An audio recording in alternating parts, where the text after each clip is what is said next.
अस्सलाम वालेकुम व्यूअर्स, कैसे हैं आप लोग। मुझे उम्मीद है खैरियत से ही होंगे। आज की इस वीडियो में हम पढ़ेंगे जमासूम का एक सबक, जिस सबक का नाम है सोने का दरख्त। तो चलिए शुरू करते हैं। सबक नंबर 19, सोने का दरख्त। इस सबक में सोने का दरख्त किस दरख्त को कहा गया है, क्यों कहा गया, वो हम पढ़ेंगे और वो समझेंगे। तो चलिए शुरू करते हैं। इस सबक को हम पहले एक एक पैराग्राफ को, एक एक स्लाइड को हमने स्लाइड पे बनाया हुआ है। इस स्लाइड को हम एक एक स्लाइड को पहले उनकी रीडिंग करेंगे, उन्हें पढ़ेंगे। एक एक लफ्ज़ को आपको ध्यान से देखना है। टीचर ने कौन से लफ्ज़ को किस तरह से पढ़ाया वो आपको ध्यान से समझना है। अगर कोई मुश्किल अल्फाज आएगा तो उसको हिज्जे करके हम आपको पढ़ाने की कोशिश करेंगे। आपको वो भी ध्यान से सुनना है। अगर कोई नया अल्फाज आता है तो उसके मायने भी बताने की कोशिश करेंगे, वो भी आपको ध्यान से सुनना है। तो चलिए शुरू करते हैं। सबक नंबर 19, सोने का दरख्त। दोपहर को नाजो अपने अब्बा के साथ खाना खा रही थी। इतने में माली एक ताज़ा नारियल लाया। अब्बा ने उसमें एक सुराख करके नाजो को दिया। नाजो सुराख से मुंह लगाकर नारियल का ठंडा और मीठा पानी पीने लगी। पानी खत्म हो गया तो अब्बा ने नारियल के 2 टुकड़े कर दिए। नाजो चमचे से खुरच खुरच कर उसका बालाई जैसा सफेद गूदा खाने लगी। खुरच खुरच कर यानी चम्मच से जो निकालते हैं अंदर का हिस्सा, वो निकाल निकाल कर वो खा रही थी। बालाई जैसा यानी मलाई जैसा, सफेद गूदा, गूदा यानी नरम नरम चीज खाने लगी। खाने के बाद नाजो और उसके अब्बा बाग में टहलने गए। देखे टे हे लाम टहल नूनी ने टहलने गए। वहां नारियल के बड़े बड़े दरख्त यूं खड़े थे जैसे किसी ने छाते खोल दिए हों। छाते, छाता यानी छतरी, अम्ब्रेला, छतरी खोल दिए हों। अब्बा ने नाजो को बताया कि नारियल के दरख्त को सोने का दरख्त भी कहते हैं।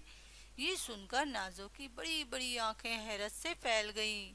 बड़ी बड़ी आंखें हैरत से फैल जाना यानी उसको बहुत अचंबा महसूस महसूस अचंबा लगा कि नारियल को सोने का दरख्त कहते हैं, नारियल से क्या सोना मिलता है। तो ये सुनकर जब अब्बा ने उसे कहा कि बेटा नारियल के दरख्त को सोने का दरख्त भी कहते हैं, तो ये सुनकर नाजो की जो बड़ी बड़ी आंखें हैरत से फैल गई। ऐसा कैसे हो सकता है, नारियल तो नारियल देता है, उसे सोने का दरख्त कैसे कह सकते हैं। मगर अब्बा ये दरख्त तो सोने का नहीं है, लकड़ी का है। हैरत में आने के बाद अब नाजो ने अब्बा से ये सवाल किया कि अब्बा ये तो सोने का दरख्त नहीं है, ये तो लकड़ी का, फिर इसे सोने का दरख्त क्यों कहते हैं। तो चलिए देखेंगे आगे सोने का दरख्त क्यों कहते हैं।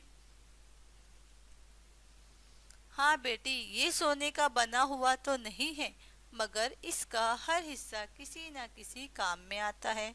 कोई चीज बेकार नहीं जाती, इसलिए इसे सोने का दरख्त कहते हैं। नारियल के दरख्त को सोने का दरख्त क्यों कहते हैं, समझा भी आपने। नाजो के अब्बा ने नारियल के दरख्त को सोने का दरख्त क्यों कहते हैं किस तरह से बताया कि इसका जो है दरख्त तो सोने का बना हुआ नहीं है, लेकिन इस दरख्त का हर हिस्सा किसी न किसी काम में आता है। तो कोई भी चीज़ बेकार नहीं जाती, इसीलिए इसे सोने का दरख्त कहते हैं।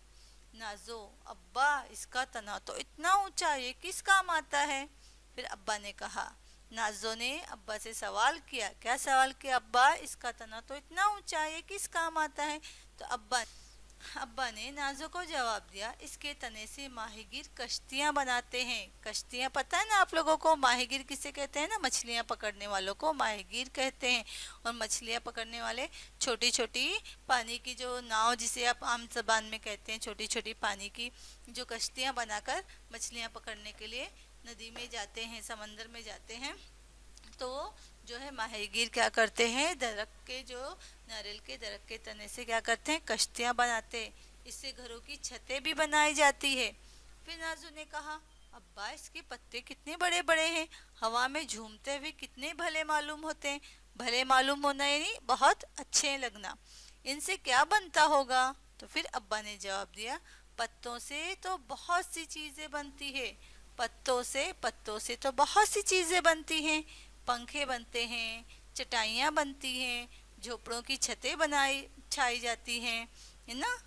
नारियल के दरख्त के पत्तों से कौन कौन सी चीज़ें बनाई जाती है, पंखे बनते हैं, चटाइयाँ बनती है, झोपड़ों की छतें बनाई जाती है। इस तरीके से नाजो को अब्बा ने जवाब दिया। जब नाजो ने अब्बा से पूछा, आगे देखती है और क्या बताया गया है नारियल के दरख्त के बारे में। नाजो नाजो ने फिर अब्बा से कहा, अब्बा नारियल को खोपरा भी तो कहते हैं। अब्बा ने फिर जवाब दिया, हाँ बेटी, खोपरा खाया भी जाता है और इसका तेल भी निकाला जाता है। आप लोग भी खाते हैं ना शौक से खोपरा। नारियल का पानी भी आप लोग पीते हैं ना। खोपरे का तेल बहुत काम की चीज़ है। देखिए अभी खोपरे का तेल किस तरीके से काम में आता है। खोपरे, ये अब्बा ने नाजो को बताया। इससे तरह तरह की मिठाइयाँ बनती है। खोपरे के तेल से क्या बनती है? तरह तरह की मिठाइयाँ बनती है।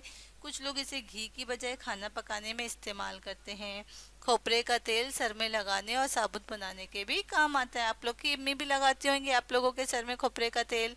और जब हम जो साबुन से हम नहाते हैं उन साबुनों में भी खोपरे का तेल इस्तेमाल किया जाता है।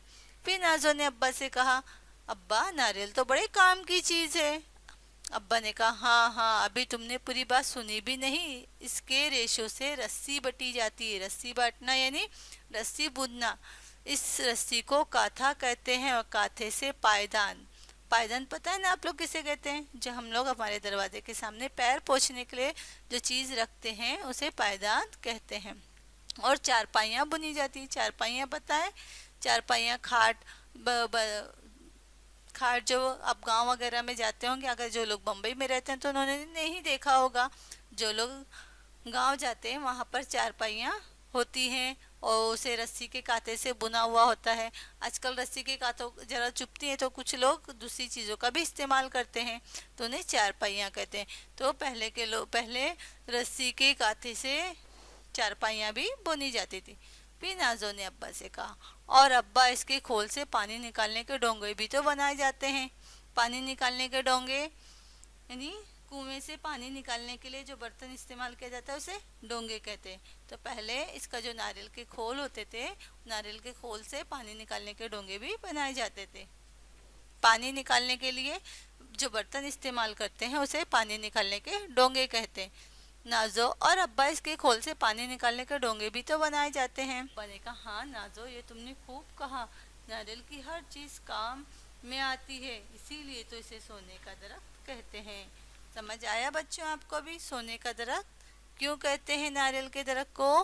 क्योंकि नारियल के दरख्त के तना हो, पत्ता हो, पत्ते हो या तना हो या उसका फल हो, सब किसी न किसी तरीके से काम आता है। नारियल को खाया जाता है, नारियल की मिठाइयाँ बनती है, उनके तेल को मिठाइयाँ बनाने के लिए इस्तेमाल करते हैं। इस तरीके से नारियल के दरख्त का बहुत इस्तेमाल होता है, इसीलिए नारियल के दरख्त को सोने का दरख्त भी कहते हैं। मुझे उम्मीद है आप लोगों को ये सबक अच्छी तरह से समझ आ गया होगा। देखिए यहाँ पर कुछ अल्फाज मैंने दिए हुए हैं, इसे हम समझाते हैं, आप इसे समझ लीजिए और याद कर लीजिए। बालाई मलाई, रस्सी बटना, रेशों को बल देकर रस्सी बनाना। माहीगीर मछेरा, मछलियाँ पकड़ने वाला। छाता छतरी, छते छाना, पत्तों और घास फूस से छत तैयार करना। एक लफ्ज में जवाब लिखिए। माली क्या लेकर आया? जवाब, ताज़ा नारियल। नारियल के तने से माहीगीर क्या बनाते हैं? जवाब, कश्तियाँ। खोपरे से क्या निकाला जाता है? तेल। नारियल के रेशों से क्या बनता है? रस्सी। अब एक जुमले में जवाब लिखो। नारियल का पानी खत्म होने पर अब्बा ने क्या किया? नारियल का पानी खत्म होने पर अब्बा ने नारियल के 2 टुकड़े कर दिए। नारियल का दरख्त देखने में कैसा लगता है? नारियल का दरख्त देखने में खुले हुए छाते की तरह लगता है। नारियल के तने से कौन सी चीज़ें बनाई जाती हैं? इसका जवाब है, नारियल के तने से कश्तियाँ और घरों की छतें बनाई जाती हैं। नारियल के पत्तों से कौन सी चीज़ें बनती है? नारियल के पत्तों से पंखे, झोपड़ों की छतें और चटाइयाँ बनाई जाती हैं। नारियल के खौल से क्या बनाया जाता है? नारियल के खौल से पानी निकालने के डॉल बनाए जाते हैं। मुख्तसर जवाब, अब्बा ने नारियल के दरख्त को सोने का दरख्त क्यों कहा है? नारियल के दरख्त की हर चीज़ काम में आती है, इसलिए अब्बा ने नारियल के दरख्त को सोने का दरख्त कहा। खोपरा किस काम आता है? खोपरा खाया भी जाता है और खोपरे का तेल भी निकाला जाता है। खोपरे के तेल के क्या इस्तेमाल है? खोपरे का तेल का इस्तेमाल तरह तरह की मिठाइयाँ बनाने में करते हैं, सर में लगाने के लिए करते हैं, घी की बजाय खाना बनाने में करते हैं और साबुन बनाने में करते हैं। नीचे दिए हुए लफ्जों के वाहिद लिखो। छाता, छाते, छाता। कश्तियाँ, उसका वाहिद होगा कश्ती। पत्ते, उसका वाहिद होगा पत्ता। पंखे, पंखा।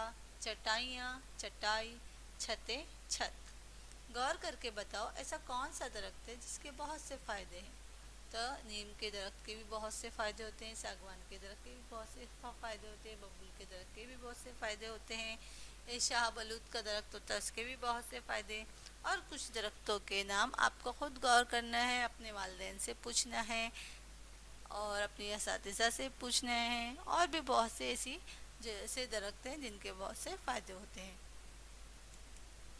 सरगर्मी अपने उस्ताद की मदद से मालूम करो कि भारत में नारियल के दरख्त किन मकामात पर पाए जाते हैं। तो हम आपको ओरली बता देते हैं, भारत में नारियल के दरख्त रत्नागिरी है, तमिलनाडु साइड है, गोवा में बहुत सी जगह है जहाँ पर नारियल के दरख्त पाए जाते हैं। तो आपको अपने घर में अपने वालिदैन से मालूम करना है, अपने बड़े भाई बहनों से मालूम करना है, ओके, और अपने टीचर से भी मालूम कर सकते हैं। दी हुई मिसाल के मुताबिक नीचे दिए हुए लफ्ज़ों से पहले बे लगाकर दूसरे लफ्ज़ बनाओ। जैसे देखिए यहाँ पर दिया हुआ बे जमा कार, बेकार। अब यहाँ पे इन अल्फाजों के सब्र, दर्द, जान, चारा, हद, इन अल्फाजों से पहले बे लगाकर आपको दूसरे लफ्ज़ बनाना है। जैसे हमने यहाँ पर आपको बना के बताया, बे जमा सब्र, बेसब्र। बे जमा दर्द, बेदर्द। बे जमा जान, बेजान। बे जमा चारा, बेचारा। बे जमा हद, बेहद। तो मुझे उम्मीद है आप लोगों को आ गया होगा, इसमें जो आपके काम की चीज़ें सवाल जवाब वगैरह दी गई है वो भी आप लोगों को अच्छी तरह समझ आ गई होगी। अगर आप लोगों का हमारा सबक, हमारे पढ़ाने का अंदाज अच्छा लगता है तो प्लीज़ लाइक शेयर करें, सब्सक्राइब करें, हमारे चैनल को दूसरों तक पहुँचाएँ ताकि हमें भी तरक्की मिले और दूसरों को भी हमारे चैनल से फ़ायदा मिले। Please please please like share and subscribe our channel. तो फिर मिलते हैं अगले वीडियो में। अस्सलाम वालेकुम।